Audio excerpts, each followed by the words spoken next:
স্বাগত ডিবিসি সংবাদে, আপনাদের সাথে আছি নীলিমা জাহান। আজ ২৬শে মার্চ, মহান স্বাধীনতা ও জাতীয় দিবস, বাঙালি জাতির গৌরবের দিন, পরাধীনতার শৃঙ্খল ভেঙে মাথা উঁচু করে দাঁড়ানোর দিন। দীর্ঘ পরাধীনতার শৃঙ্খল ভেঙে ১৯৭১ সালের এই দিনে বিশ্বের মাঝে স্বাধীন রাষ্ট্র গঠনের লক্ষ্যে পাকিস্তানি হানাদার বাহিনীর বিরুদ্ধে শুরু হয় বাঙালির সশস্ত্র সংগ্রাম।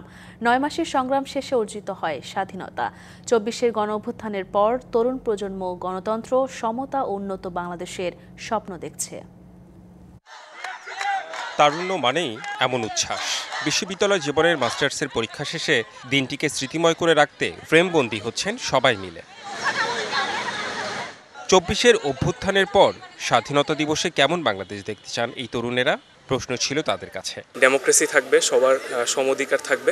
আমরা শিক্ষা ব্যবস্থায় একটা আমূল পরিবর্তন ঘটাতে পারি। দেখা যাচ্ছে আমাদের ইনোভেশনগুলো বাড়বে। যেখানে আমরা কেউ বেকার থাকবো না, কেউ বলতে পারবে না যে আমি গ্র্যাজুয়েট বেকার বা চাকরি পাচ্ছে না বলে ফ্যামিলি থেকে বা সোসাইটি থেকে প্রেশার পাবে। আগামীর বাংলাদেশ এমন একটা বাংলাদেশ হোক যেখানে আসলে কোনো দুর্নীতি বা বৈষম্য থাকবে না। আমরা প্রত্যাশা করি যে আগামীর বাংলাদেশ যেন মেয়েদের সফল বিচরণ ক্ষেত্র হয়, মেয়েরা যেন সব জায়গায় স্বতঃস্ফূর্তভাবে অংশগ্রহণ করতে পারে। এরকম বাংলাদেশের আমরা স্বপ্ন দেখি। ১৯৭১-এর ২৫শে মার্চ রাতে নিরস্ত্র বাঙালির উপর আক্রমণ শুরু করে পাকিস্তানি হানাদার বাহিনী। শুরু হয় বাঙালির স্বাধীনতা সংগ্রাম। যদিও ১৯৪৭-এ দেশভাগের পর থেকে নানা ঐতিহাসিক ঘটনা বাংলাদেশের স্বাধীনতাকে অনিবার্য করে তোলে। নতুন দেশ পেতে বাঙালি সংগ্রামের নানা দিক নিয়ে বলছিলেন গবেষক অধ্যাপক আবুল কাশেম ফজলুল হক। ৯ মাসের সশস্ত্র লড়াইয়ে শহীদ হন লাখ লাখ মুক্তিকামী মানুষ এবং হাজারো নারীর সম্ভ্রমের বিনিময়ে অর্জন হয় বাংলাদেশ। অনেক দিন ধরে আন্দোলন হতে হতে, গণ অভ্যুত্থান এবং গণজাগরণ হতে হতে আমরা এই ১৯৭১ সালের মার্চ মাসে এসেছি। এর পেছনে সুদীর্ঘ সংগ্রাম আছে। যেমন আমাদের শেরেবাংলা ফজলুল হক, মৌলানা ভাসানী, শেখ মুজিবুর রহমান, প্রধানত এই তিনজনের নেতৃত্বের মাধ্যমে একটা বিরাট অগ্রগতি আমাদের ফিরেছে। এছাড়া আরও অনেকে তাদের সঙ্গে যুক্ত ছিলেন। স্বাধীনতার ৫৪ বছরেও কাঙ্ক্ষিত লক্ষ্য অর্জন এখনও বাকি রয়েছে। আমাদের দেশে ব্রিটিশ আমলের শেষ পর্যায়ে কেউ কেউ সেরকম বিষয় নিয়ে লিখছেন, তেমন ভবিষ্যৎটা কেমন আমরা চাই, কি আমরা করতে পারবো। তো স্বাধীন বাংলাদেশে তো ওইরকম পরিচ্ছন্ন কোনো চিন্তা নিয়ে কেউ আসেননি। ১৯৭১-এর ২৬শে মার্চ শুরু হওয়া বাঙালির সশস্ত্র সংগ্রাম শেষ হয় ১৬ই ডিসেম্বর বিজয় লাভের মধ্য দিয়ে। Redwan Ahmed, DBC news, Dhaka. ৭১-এর স্বাধীনতা যুদ্ধ আর ২৪শে ছাত্র জনতার গণ অভ্যুত্থানকে মুখোমুখি দাঁড় করানোর বিষয় না, বরং ধারাবাহিকতা। একথা বলেছেন ঢাকা বিশ্ববিদ্যালয়ের উপাচার্য ডক্টর নিয়াজ আহমদ খান। মঙ্গলবার রাতে ১৯৭১-এর ২৫শে মার্চ বিশ্ববিদ্যালয়টিতে পাকিস্তানি হানাদার বাহিনীর চালানো গণহত্যা স্মরণে আলোচনা সভায় একথা বলেন তিনি।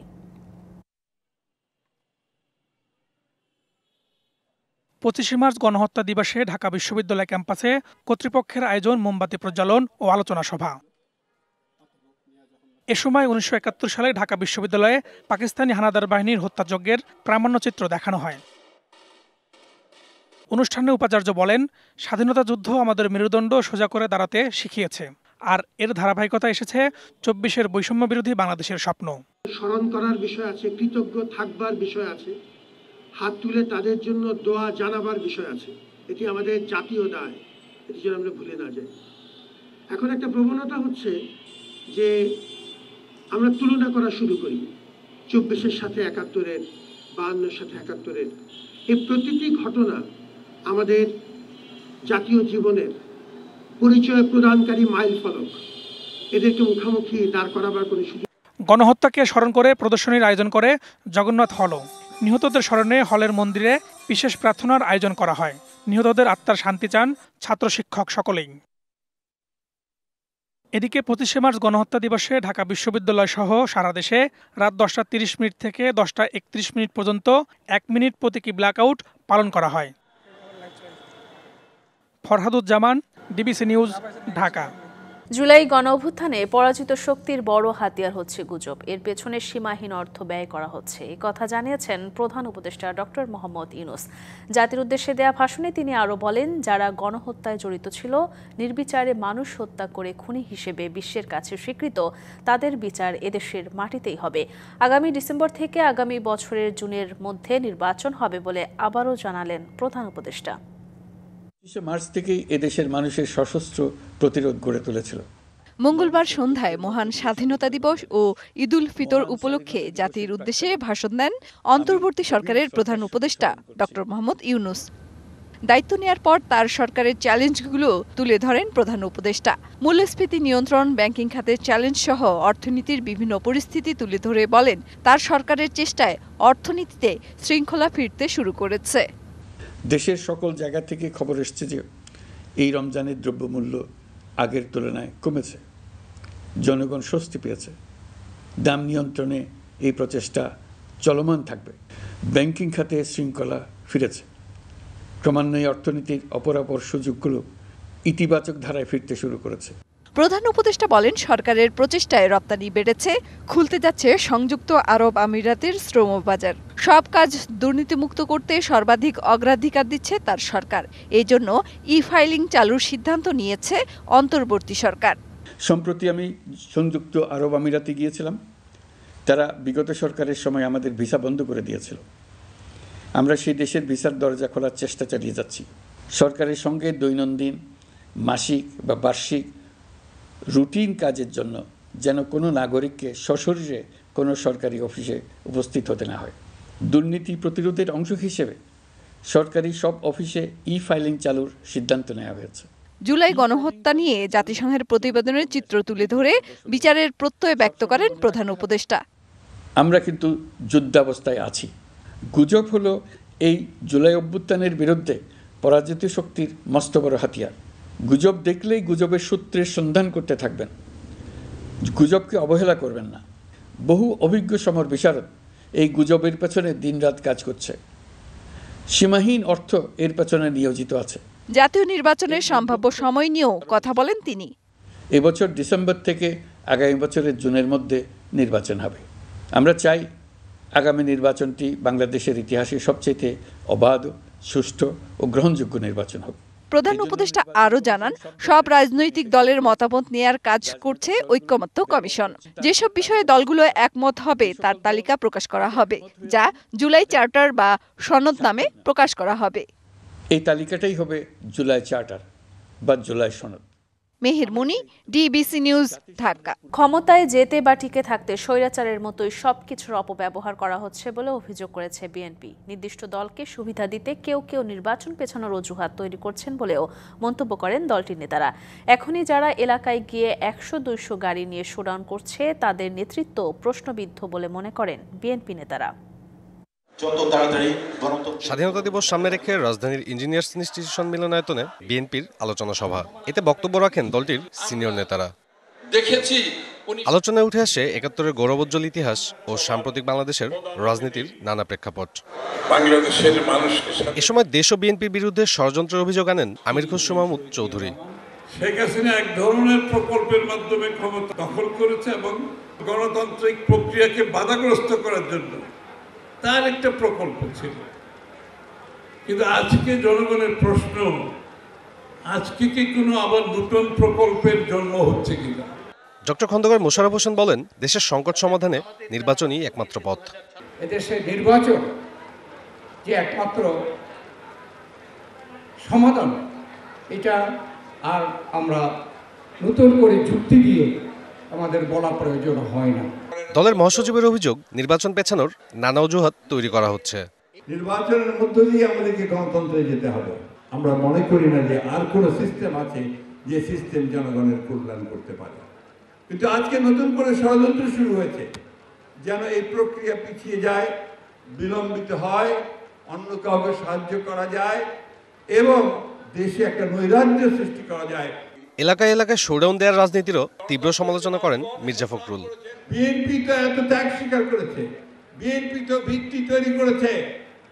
আজকে হঠাৎ করে একটা বিপ্লব ঘটেনি, বিপ্লবের ভিত্তি তৈরি করা হয়েছে। বন্ধুগণ, যারা 100 গাড়ি নিয়ে ইলেকশন ক্যাম্পেইন করতে যায় তারা কি করবে সেটা আমরা ভালো বুঝি। বিএনপি মহাসচিব আরও বলেন মুক্তিযুদ্ধের বিরোধিতাকারীরাই আজ ৭১ নিয়ে তাচ্ছিল্য করছেন।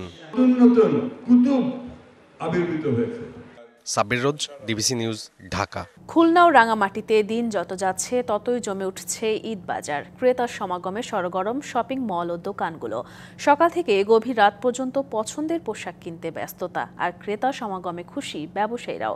বিপণী বিতানে প্রশাসনের নজরদারির পাশাপাশি রয়েছে নিজস্ব নিরাপত্তা ব্যবস্থাও।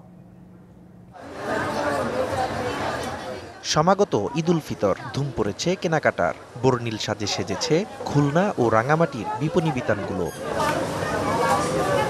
নিজের ও পরিবারের সদস্যদের পছন্দের পোশাক কিনছেন খুলনার ক্রেতারা। এখানে নারী পুরুষের বাহারি পোশাকের ভিড়ে এবার বেশ কদর দেশীয় শাড়ি ও পাঞ্জাবির। প্রতি বছর যে বাজার করি বা মার্কেটে কেনাকাটা করি তার থেকে এবার সহনীয় পর্যায়ে আছে। দিয়ে প্রথম থেকে ভালো, সব দেশি মালই বেশি চলতেছে। ইন্ডিয়ান না থাকার কারণে দেশি মালের কদর বাড়ছে আর কি। খুলনার শপিং মলগুলোতে নিজস্ব নিরাপত্তার পাশাপাশি রয়েছে প্রশাসনিক নিরাপত্তা ব্যবস্থাও। প্রশাসনের লোক আমাদেরকে বিভিন্ন সময় খোঁজ খবর রাখছেন এবং তারা ভিজিট করছেন, নিরাপত্তা দেওয়ার জন্য তারা টহল দিচ্ছে। এদিকে জমজমাট রাঙামাটির বিপণী বিতানগুলো। ক্রেতাদের পছন্দের তালিকায় রয়েছে আগানুর, সারারা, গারারা ও নাইরা সহ বিভিন্ন পাকিস্তানি পোশাক। পছন্দের পোশাক কিনতে পেরে খুশি ক্রেতারা, আর ক্রেতা সমাগমে ভালো লাভের প্রত্যাশা ব্যবসায়ীদের। দাম আমার মনে হয় আগের চেয়ে অনেকটা ভালো, আমাদের বাজেটের মধ্যেই আছে। পাকিস্তানের কালেকশন বেশি ভালো, বিভিন্ন দেশের বাচ্চাদের পোশাক আসছে, পার্টি ফ্রক সুলভ মূল্য বিক্রি করতেছে আমরা ইনশাল্লাহ। পোশাকের পাশাপাশি কসমেটিক্স ও জুতা স্যান্ডেলের দোকানগুলোতেও বাড়ছে ভিড়। জেলা শহরের মোড়ে মোড়ে ও মসজিদের পাশের অস্থায়ী টুপি আতরের দোকানগুলোতেও বেচাকেনা চোখে পড়ার মতো। Nazmus Sakib Sami, DBC news desk. 5ই আগস্টের মতো পরিকল্পনা করে আগামী জাতীয় নির্বাচনে তরুণদের বড় একটি অংশ বিজয়ী হবে বলে মন্তব্য করেছেন জাতীয় নাগরিক পার্টি এনসিপির মুখ্য সমন্বয়ক নাসরুদ্দিন পাটোয়ারি। চাঁদপুরের হাজীগঞ্জে জুলাই আন্দোলনে আহত শহীদ পরিবারের সদস্য, প্রশাসনিক, রাজনৈতিক ও বিভিন্ন পেশাজীবী সংগঠনের নেতাদের সম্মানে আয়োজিত ইফতার মাহফিলে প্রধান অতিথির বক্তব্যে তিনি একথা বলেন। এ সময় তিনি আরও বলেন, আগামী নির্বাচনে কোনো পেশি শক্তির ইলেকশন হবে না, পোস্টার লাগিয়ে ইলেকশনে জয়ী হওয়া যাবে না। এ সময় দলের সিনিয়র যুগ্ম মুখ্য সমন্বয়ক আব্দুল হান্নান মাসুদের উপর হামলাকারীদের দ্রুত গ্রেপ্তার ও আওয়ামী লীগ নিষিদ্ধের দাবি জানান তিনি। অনুষ্ঠানে দলের মুখ্য সমন্বয়ক মাহবুব আলম, যুগ্ম সদস্য সচিব মোহাম্মদ মিরাজ মিয়া সহ বিভিন্ন রাজনৈতিক দলের নেতারা উপস্থিত ছিলেন।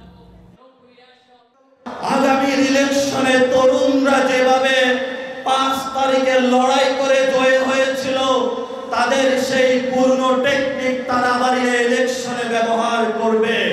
আগামী ইলেকশনে আমরা বলে দিতে চাই, আগামী ইলেকশন কোনো মাসল পাওয়ারের ইলেকশন হবে না। আগামীর ইলেকশন টাকা বানিয়ে রাজনীতি হবে না। আগামীর ইলেকশন পোস্টার লাগিয়ে আপনি জিততে পারবেন না।